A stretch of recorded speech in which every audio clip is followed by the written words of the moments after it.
Today we will be giving a gameplay overview and review of the game Thunder and Lightning, created by Richard Borg and published by Zman Games.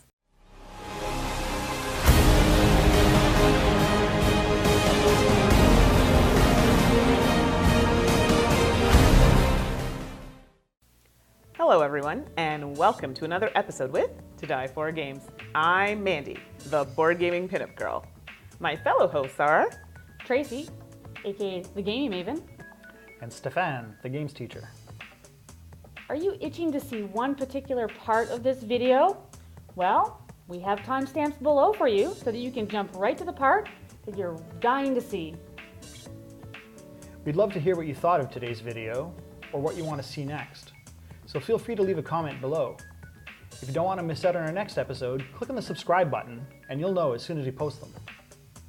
The game plays in about 40 minutes, is suggested for ages 13 and up, and accommodates 2 players. We've got Thunder and Lightning all set up and ready to go, so let's get to it. Objective. This is a player versus player game where each person takes on the role of either Loki the Trickster or Thor, God of Thunder and Lightning. Each player has one special card. Thor has Odin's Ring, also known as Draupnir, and Loki has Odin's Crown. Players battle to retrieve the opponent's protected item. Tracy, tell us what's inside the box. Components: 100 extra large cards, 50 of the Loki deck cards, and 50 of the Thor deck cards. Wooden tokens depicting Loki and Thor. Rulebook. All right, now that we know what we are playing with, how do we set up? Mandy? Setup. Each player takes their deck of cards and player token. Players shuffle their decks to form a draw pile and then draw the first 9 cards from the top of their decks. Players then choose 3 of those cards to place face down in a row, forming the first line of battles. Now, the battle can begin. Stephane, tell us how to do that. Now the battles can begin. Gameplay. Players have as many actions as they have columns of cards. 3 columns equals 3 actions. Note that certain cards can increase the number of actions available. Actions include 1. Draw cards from your personal deck. The hand limit is 12 cards. 2. Play cards to the battlefield. There are a maximum of 3 columns, which can each have up to 4 cards. You can play cards in front of previously placed cards or behind them. 3. Play a mythological card from your hand. Cards with a Volknot symbol can be played for their power, which is written in text on the card. 4. Challenge the other player. The first card of one column fights the first card of the opponent's same column. The card with the higher value wins the battle, taking into account any mythological powers in play at the time. Tracy, tell us how the game ends. Game end. Players battle each other in a fierce contest until one player collects both of Odin's prized possessions, Odin's Ring and Odin's Crown. The player who wrests the coveted item from the other, thereby having both, wins the game. So that is how you play Thunder and Lightning.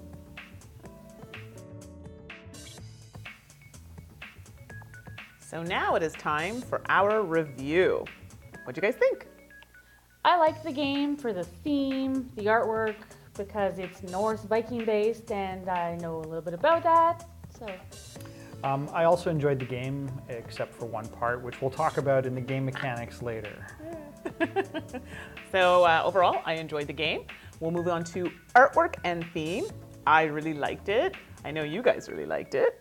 Yes, a lot of the parts are very, very reminiscent of the lore, of the Norse Viking lore. There is one part of the artwork that I had a little bit of an irked moment with, is the necklace on Freya. She's wearing the wrong symbol from the wrong lore, so no. But otherwise than that, the rest of the artwork is fantastic. I love the look of the ravens and all the other artwork. Yeah, I agree. The artwork, the quality of the art was very good. A couple of minor things, like Tracy said, with the symbolism inherent in that, but all in all, a really well done game.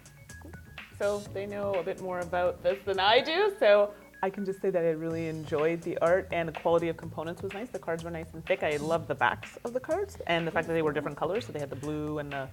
There was one thing, the little wooden tokens, which Yes! didn't really serve any purpose that I could think of. They're very but pretty. They were pretty.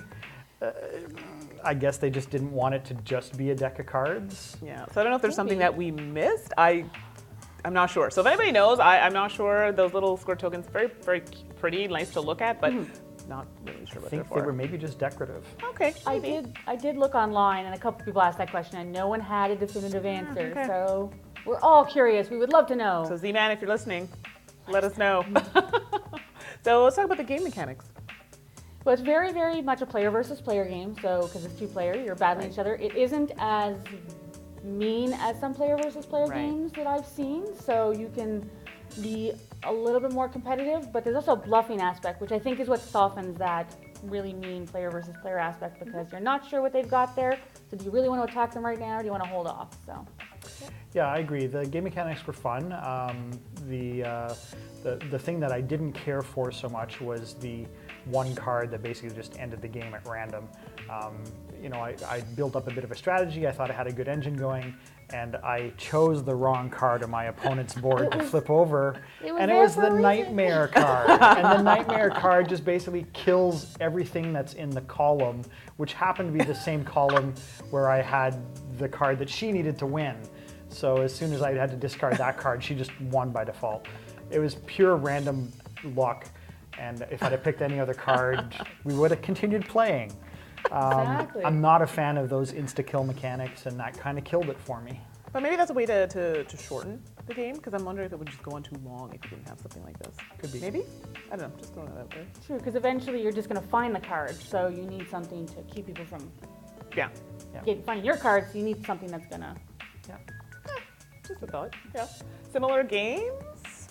Can you guys think of any? Battle Line is one that I think of. We own Battle Line. It's a really great game. It's based on a poker style of play where you're trying to match, you're trying to Make Trump? sets or series runs or sets, like in poker or gin rummy, and it's set in a Roman theme, Roman or Greek theme. But similar in that you have a lineup of cards that are facing off against each other. 9 battles, and again, you're trying to win this battle and go that way. Similar So. kind of idea. I thought of War. I know, simple game, but it's play a card. If it's higher than them, you win. Same kind of concept here. I know people are going to be like, War, is that all you can think of? I played it a lot when I was a kid. It makes sense. It's a good So classic. Exactly. Classic. I like that word. So final thoughts from me. I thoroughly enjoyed this game. Like I said before, I enjoyed the art, overall feeling of the game. I liked it. I didn't find it too aggressive. I don't usually mind those, but a lot of people I play with don't always like that. So overall, I give it 2 thumbs up. I like this game a lot. I like this game for theme, for the mechanics, for pretty much everything. So 2 thumbs up. I enjoyed the game, even though I lost by random chance. I know I sound like I'm whining. However, I have to give it 1 thumb up. Great art, good theme. That one thing just didn't do it for me. Yeah, that's fair. Yeah, exactly. So overall, we enjoyed the game. Thanks so much for joining us, and we'll see you next episode. Bye.